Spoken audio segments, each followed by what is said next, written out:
Hi everyone, this is Dr. Angelo Gomez in Argosy University, recording a new session for the Research Consortium. Today's topic is standards of rigor. And the reason why we have chosen that topic is because regardless of the methodology that you choose, certain criteria must be used to ensure the quality of your work, the viability of your work, and at the same time the various aspects that are needed to have good qualitative research. So without any further ado, I'm going to discuss some of these criteria that we have compiled to guide your study.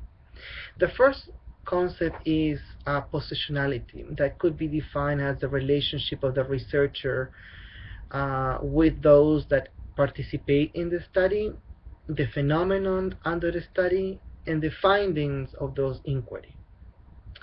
Um, how close the researcher is to the individuals that he studies with and how he connects with them is of great importance. For instance, a member of the same racial group um, can have an insight and a connectivity that someone from the outside that group may not have. Or a gender also is a part of positionality.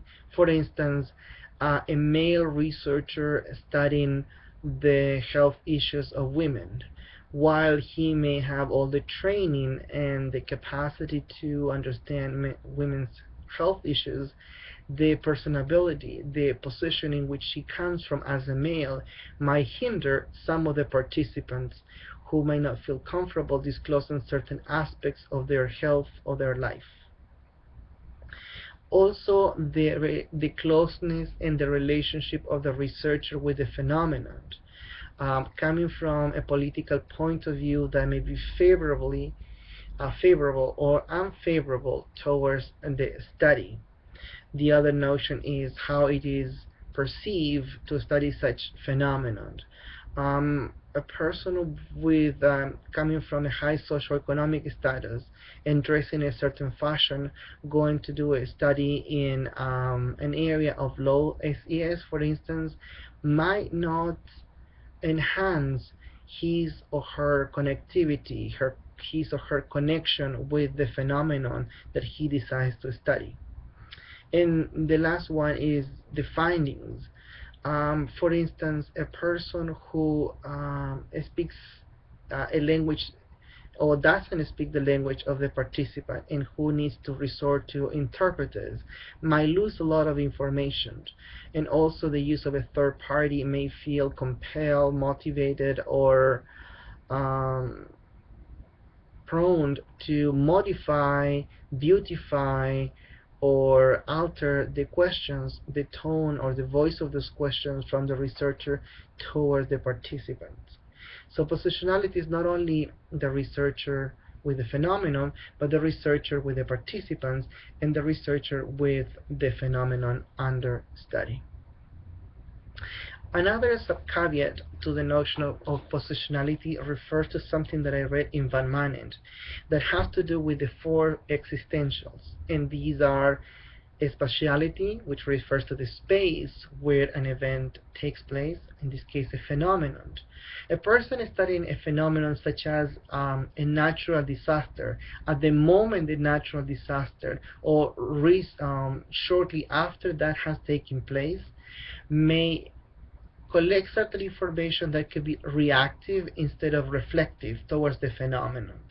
At the same time, physically may be in a situation of chaos or transformation that may heighten certain feelings of emotions that not necessarily are long lasting in those who have experienced that phenomenon, such as an earthquake.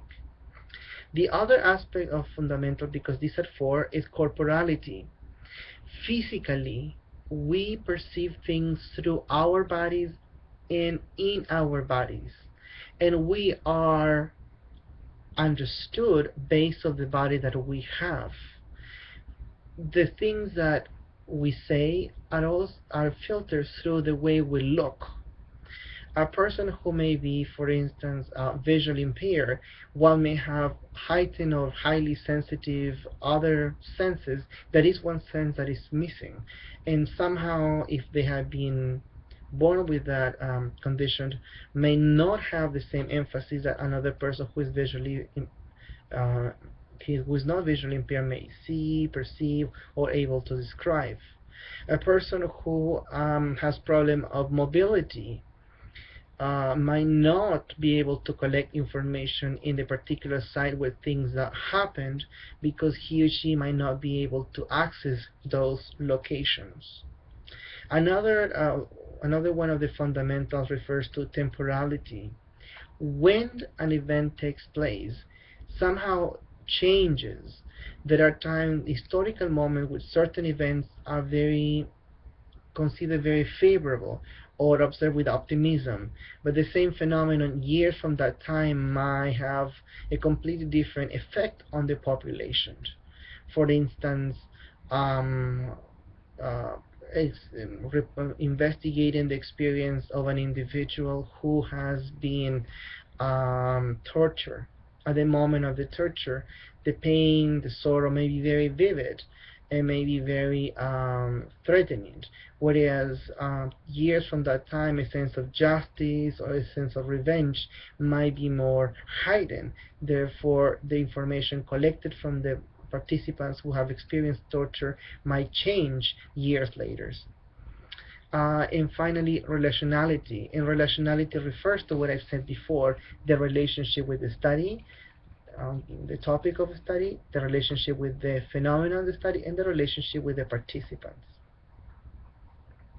Another standard of rigor refers to reflexivity, and that is the capacity to reflect upon self-awareness and personal worldviews, as well as the worldviews of the participants, and the context in which the study takes place, and how the rhetoric of the inquiry is framed. Reflexivity has a sense of turning back, is the boomerang interpretation of qualitative research. We need to ponder not only for what we hear, but what is meant from what we hear from the participants. We need to ponder when we transcribe conversations, not for what we have written, but what is the meaning behind the words that we write. And we need to think about what is it that we're able to interpret and kind of guess what we are missing because of lack of knowledge, familiarity, unawareness, or insensitivity that we may have toward the phenomenon or the participants that we are studying. A person who goes and study individuals from another society, while may have a great interest in those people, they may not be very well acquainted with their culture, and aspects of their culture or the interpretation of their culture may be overlooked. And for the participants, members of that culture, that might be a very relevant aspect about the phenomenon that they are being studied. Another aspect is how we can interpret or assess a phenomenon. Our personal characteristics give us certain sense of understanding. And those same characteristics, the one that we have, give us a sense of misunderstanding and limitations. For instance, for me, as a Spanish speaker, I'm able to understand many people who are Spanish speakers in their native language. But at the same time, as a native speaker, I'm aware that certain words and certain expressions have different meaning in different places, and people use different words to name certain things in other countries. So while I may understand what people may say in Spanish, at the same time I have to be very cautious that some of the words that they may use may have different meanings to them that it is for me, or they may name things that I might not be aware of what they refer to because they use different words. Another standard of rigor is trustworthiness, and perhaps is one of the most difficult ones to understand. It refers to the concept or the procedure to check whether the study investigates what is proposed to be investigated, and whether the data or the information collected of the finding that is presented really refers to what has been investigated. Because we have experiences, we may tend to say that we're going to do A and we end up doing B. Our personal biases, our personal experiences, our personal characteristics are avenues of interpretation as well as avenues of misinterpretation. We may want to explore a phenomenon, but at the same time, because of the same reason, we might miss what we actually want to study. At the same time, because qualitative research deals with people, what may happen is that we go with the intention of studying A, but the participants want to study B. So whether we choose to describe what the participants have discussed with us, which is B, or we want to infer things that what initially we wanted to study, A, we may end up doing the opposite of what we have studied. The difference, we may provide different opinion from what the participants actually told us, or we may end up neither with B nor with A, but with a C, with a completely different interpretation of what neither the participant nor us really discussed. That may be very easily that may be a very common mistake given the fact that we talk to people and people ramble around. So remaining focused on the phenomenon that we have decided to study is key in order to maintain trustworthiness, which is the procedure to study what we actually say that we have decided or opted to study. Another standard of rigor refers to triangulation. In figuratively speaking, refers to triangle, 3 points that connect with one another. Triangulation is the capacity to use an additional form to confirm findings in addition to the participants and the researcher's point of view or interpretation. It is often an instrument of data for data collection, data selection, and data processing and how findings are articulated. We need to have a third point to anchor our interpretations in our data collections. It's not just what I ask, it's not just what the participants say to me, but how we kind of assess that what we have been asking through conversations or interviews and what we have heard by the comments or narratives of the participant is actually what we think we can interpret from them. One of the strongest aspects of qualitative research is the organization of knowledge. One of the weakest aspects of qualitative research is that human experience, as Van Manen indicates, is more than a written text and is more than one single interpretation. Another aspect of qualitative research refers to saturation. Saturation is the capacity to reach a stage in which a study, the process of studying a phenomenon reaches when the amount of information that is collected to the phenomenon adds no more information. Contrary to quantitative studies, qualitative study doesn't have a specific number of interviews or conversation or a length of interviews to determine when it's over. The researcher has to make an arbitrary decision to stop the interviews or stop the rounds of conversation with the participant when the information that they collect becomes repetitive. The participants come to a point in which they keep repeating what they already have said before. Not because they don't know anymore, it's because what they needed to say was already said. Then the job of the researcher is to stop the study there, but at the same time to go back to the information or the data collected and tabulate it in a way that the repeated information is contained. Another aspect of qualitative research considered a standard of rigor is member checking. Not always this is done, but it should be done. And in many cases, it needs to be done. It's not just to collect as much information as possible to the point of saturation. It's not only to be reflective about the information that we collect and whether it is our interpretation or the participant interpretation.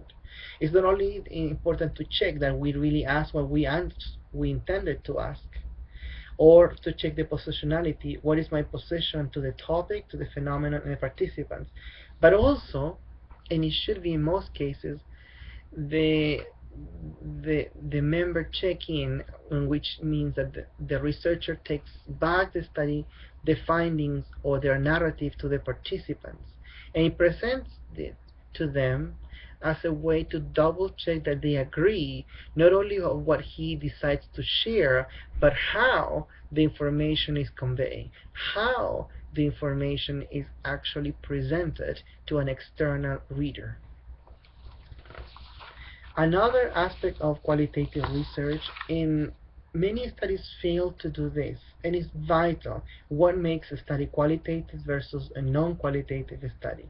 A qualitative study is about people's experiences, a phenomenon, but it becomes qualitative when the researcher goes beyond the surface of what is being told. For instance, there is a car accident at on a corner. A historian would like to go and investigate this to determine the chronological order on which these events took place that led to the accident and what happens after the accident.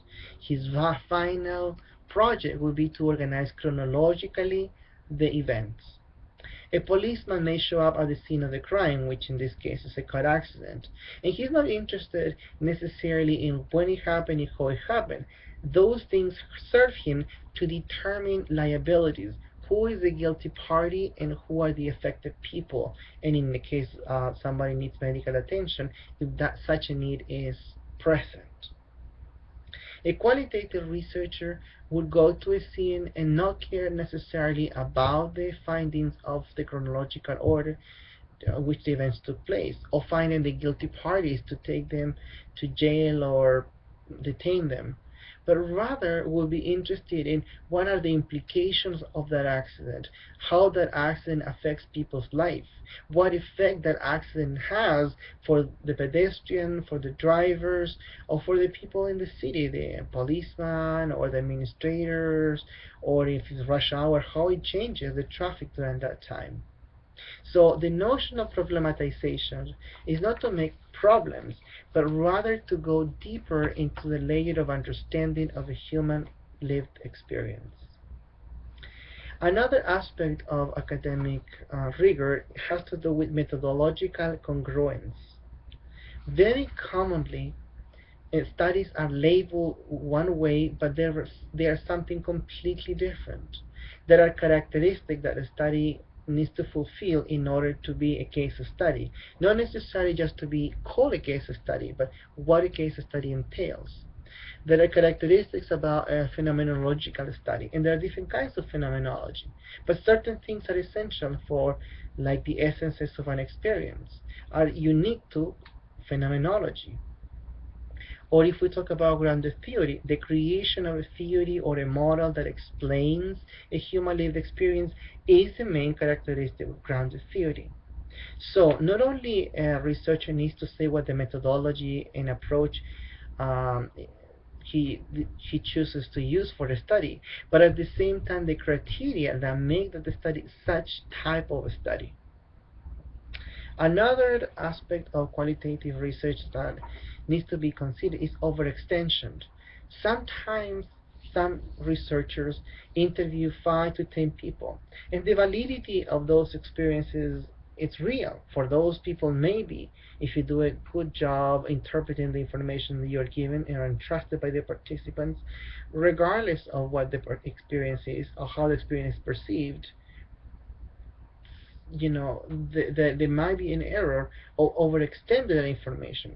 If these people tell you that being in college as a first generation college student is an easy experience, you cannot say that college experience is an easy experience for all first generation college students, no matter how convincing ensure those participants that you have are uh, the qualitative research has to be very cautious about the statements and the conclusion that he or she may make about the participants and how far those findings can be extensive towards other populations or similar populations.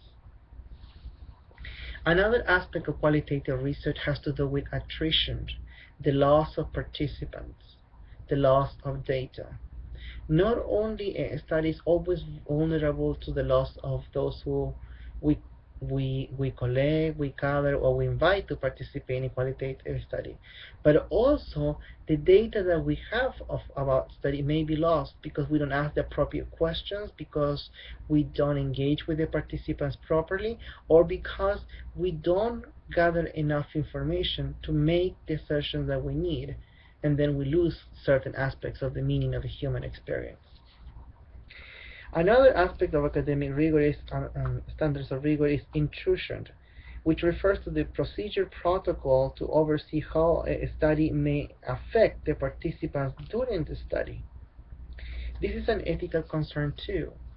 While we may have a good heart and good interest and empathy for those that we plan to study with, it may happen that we may offend the people, not because of what we say, but also because of what we study, or how we present the findings that we uncover through our study. Another aspect that may occur for some people is called methodology, the idolatry of a methodology, and to carry out, because we may be expert or because it's our methodology of choice, every single study as one single form of methodology. For instance, phenomenology. Well, phenomenology is very versatile and open. Not all phenomenon or phenomena are best studied using phenomenology. Not because you have a strong preference for case study, that means that all aspects of qualitative research, and therefore by extension human lived experience, can be best studied through case study. So we have to check ourselves, our preferences versus the suitability of the phenomenon that we desire to study. I hope that these few standards of rigor, such as methodology, intrusion, attrition, overextension, methodological congruence, problematization, member checking, saturation, triangulation, trustworthiness, reflexivity, and positionality, can help you to produce a qualitative study of quality, and at the same time help these guidelines allow you to assess your study for future publication. Thank you. And as always, you can reach me by email at lagomez@argosy.edu. Thank you very much and have a good day.